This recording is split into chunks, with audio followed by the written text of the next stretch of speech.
Greetings, pop pickers, music lovers, guys, gals and whoever else. Welcome to Vinyl Junkie in the Digital Age. I'm Skelly and I promised you the brand new ANVIL album, but I also promised that we would finish reviewing SLASH's Orgy of the Damned. As you may remember, we did get rudely interrupted when the second disc of the set would not play. We're going to rectify that now in this session. But first, we have the latest from ANVIL. And there, just so as you know, is an anvil. And there's another anvil. Right, so ANVIL were formed in 1978, 46 years ago. They've influenced people like Megadeth, Metallica, Lars Ulrich, David Grohl endorses the band. They've supported acts as diverse as Alice Cooper, Saxon, AC/DC. They've played major festivals, minor festivals.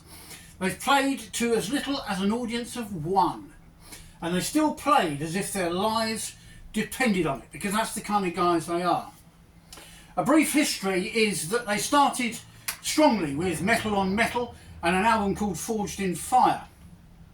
A guy called David Krebs signed ANVIL to a management contract and promised them big, wonderful things that never happened. So, after 3 years of getting absolutely nowhere and unable to sign with anyone else, ANVIL finally broke free of David Krebs.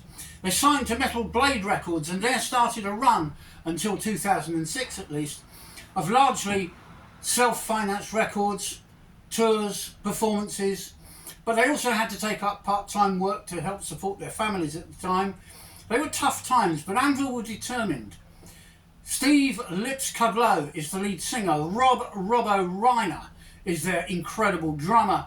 And from school, they promised to rock together forever. They were partly self-financed, as I said, until a guy from their past, Sasha Cohen, decided he wanted to make a movie about the band, and so ANVIL, the story of ANVIL, was made. It went to the cinemas and it went riot. It went viral.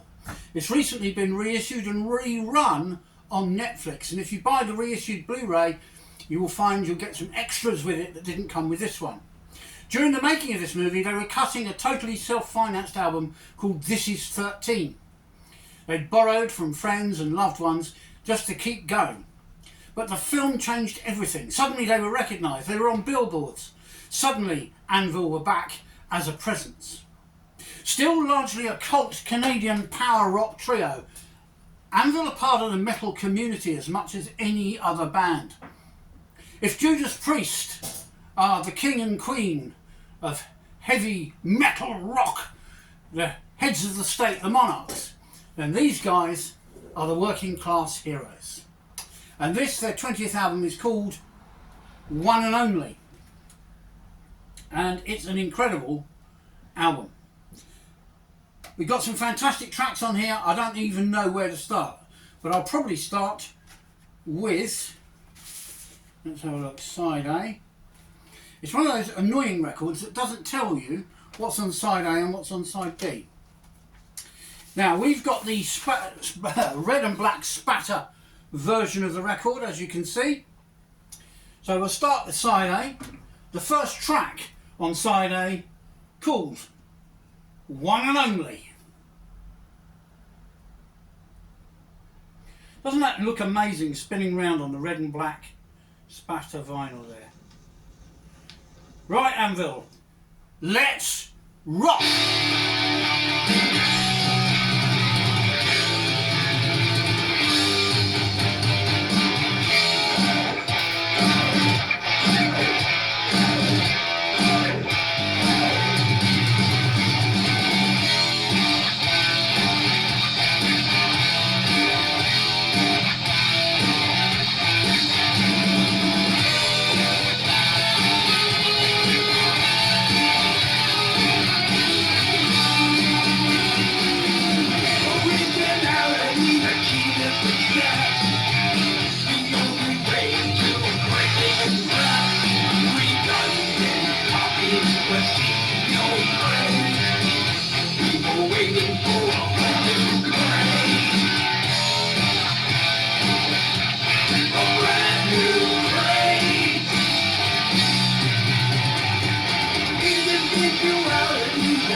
be the one and only. I can't think of many bands as unique as Anvil, so I think we can go along with that.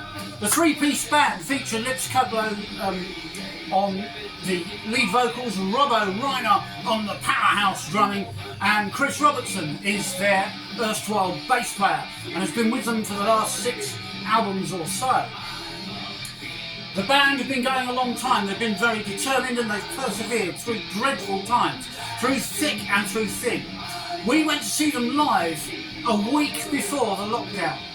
We saw them in Milton Keynes at the Crowford Arms, and they were promoting at the time 2 albums. I'll get those for you now.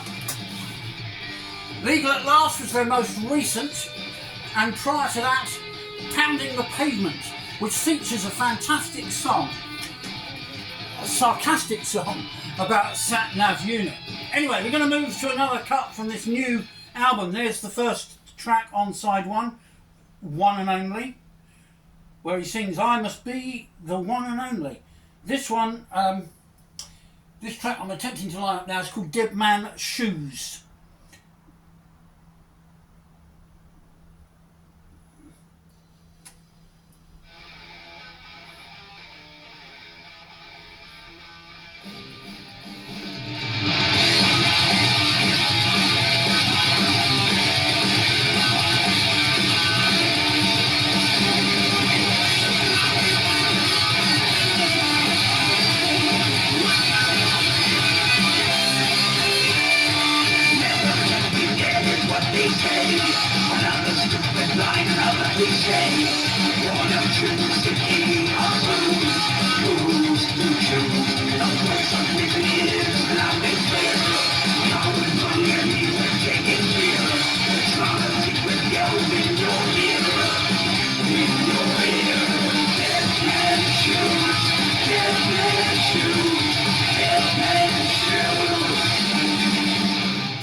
And if you think that sounds like a cross between Motorhead and Black Sabbath, you couldn't be more right, because not only were Anvil all inspired by the likes of Black Sabbath, they were also an influence on Motorhead.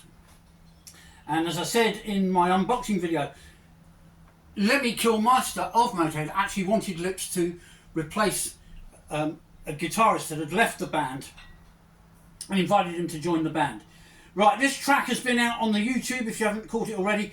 This is a cynical take on the modern times, a commentary, if you like, on our politicians and so on.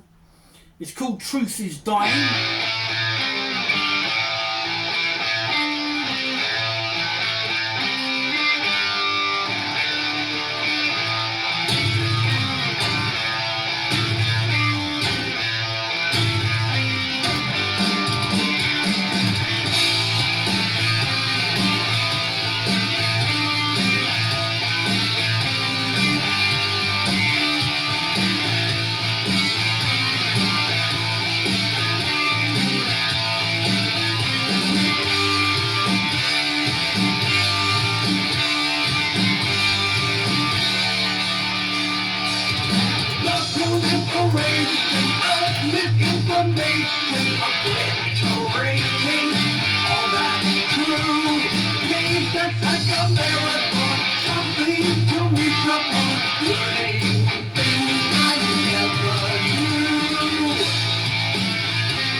My word, is that true or not? The truth is dying.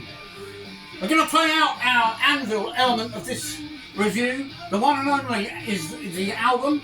In the gatefold sleeve, of course, you get all the lyrics and all the information, and on the back, the list of tracks, which annoyingly isn't split between side 1 and side 2.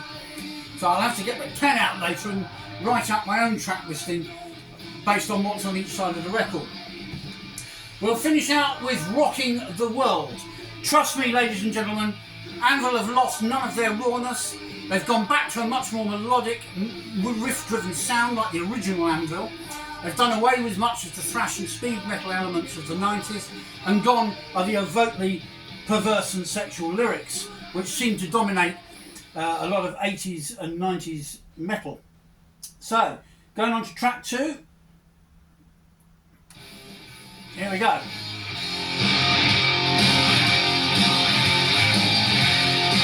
Rocking the World!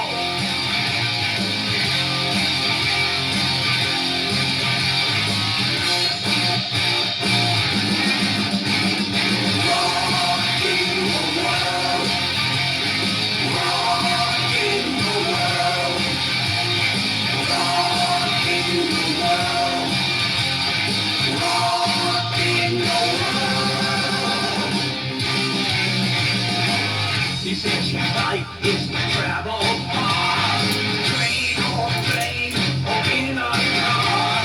Playing shows where you can.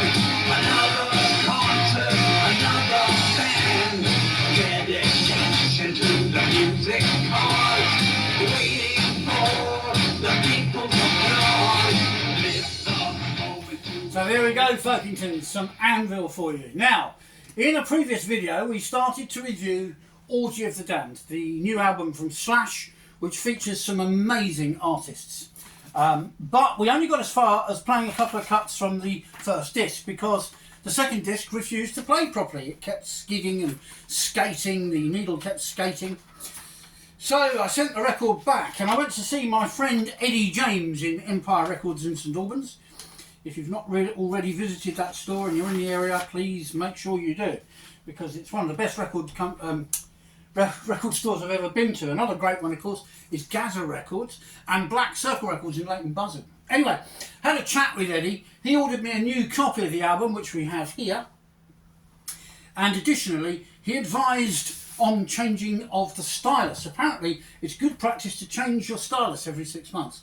They can indeed wear out. So we're going to have a look at, what are we going to look at? We're going to look at side C. We were going to play you Paul Rodgers, Born Under a Bad Sign last time, and we failed in that attempt. So let's get Paul Rodgers back. I hope he's still okay, he's in fine singing form. Come on, Paul, where are you, mate? Are you there? Can we hear you singing? SLASH, Orgy of the Damned, Paul Rodgers, Born Under a Bad Sign.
If it wasn't for bad luck, I'd have no luck at all. Paul Rodgers sounding amazing on the new SLASH album, Orgy of the Damned. Let's remind ourselves what you get on this album.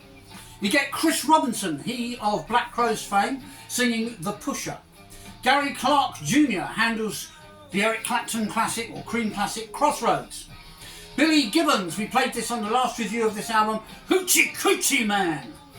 Oh Well features Chris Stapleton. Key to the Highway features a female singer not known to me, Dorothy, but she does a good job. Iggy Pop gives us Awful Dream. Born Under a Bad Sign, Paul Rodgers we've just been listening to, and Demi Lovato does Papa Was a Rolling Stone. Now I think she does an incredible job on this one. Have a listen to this. Something a bit different on the album, a little bit away from the blues stuff.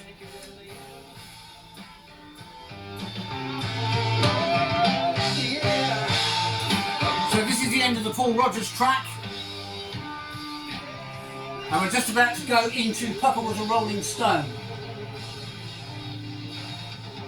featuring Demi Lovato, a very fine female singer indeed. And this is an unusual choice for the record. But I love the intro, listen to this.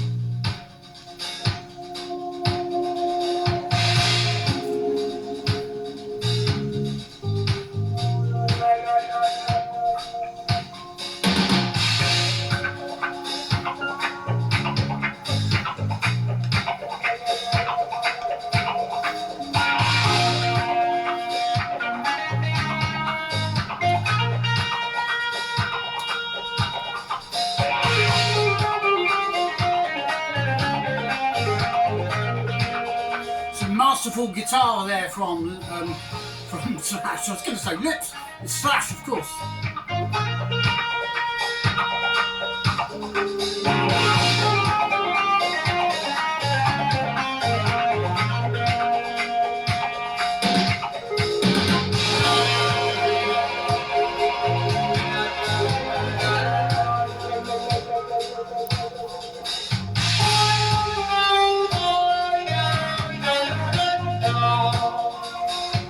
It was the 3rd of September, that day I'll always remember, yes I will. That was the day that my daddy died. I never got a chance to see him, never heard nothing but bad things about him. Mama, I'm depending on you to tell me the truth. Mama just hung her head and said, Papa was a rolling stone. Wherever he laid his hat was his home. And when he died, all he left us was alone. Wow, the musicianship on this album is exemplary, as you would expect with Slash. He only hires the best. And of course his range of guests, he had to do a lot of cold calling, according to the article in Classic Rock magazine recently, to get people on board for the project. And he said it's not as easy as you think. A lot of work went into this record, ladies and gentlemen, and Slash, as you know, has done lots of different projects under lots of different guises. But as of all of his output, this is possibly, in my view, the best record he's made yet. And it's always good when top acts choose classy blues classics. Do you want to hear a bit of Tom Jones? Now you're probably going, what? And scratching your head, looking at the internet and saying, I can't find Tom Jones.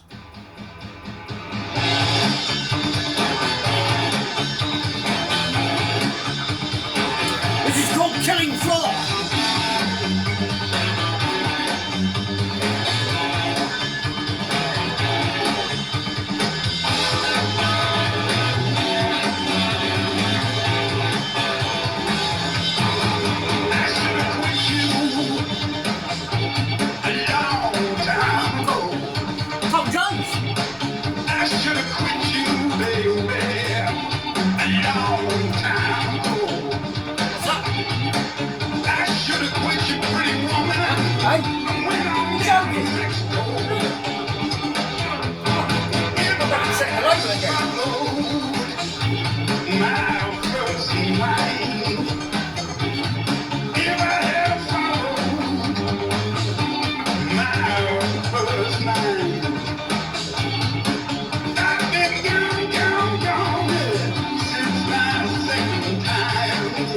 It's not Tom Jones, it's Brian Johnson. How'd you going? Listen, What he did was, for this song, he sang in a lower register in order to get that Tom Jones's feel. We're going to rock out on this track, The Killing Floor, Slash, Orgy of the Damned, featuring Brian Johnson, he of AC/DC fame, and we've also been reviewing One and Only from ANVIL! Keep on rocking, everyone! Thanks for subscribing, carry on doing so if you haven't done so already. Thanks for viewing and watching and putting up with my waffle. Brian Johnson, everyone, let's rock!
Killing floor.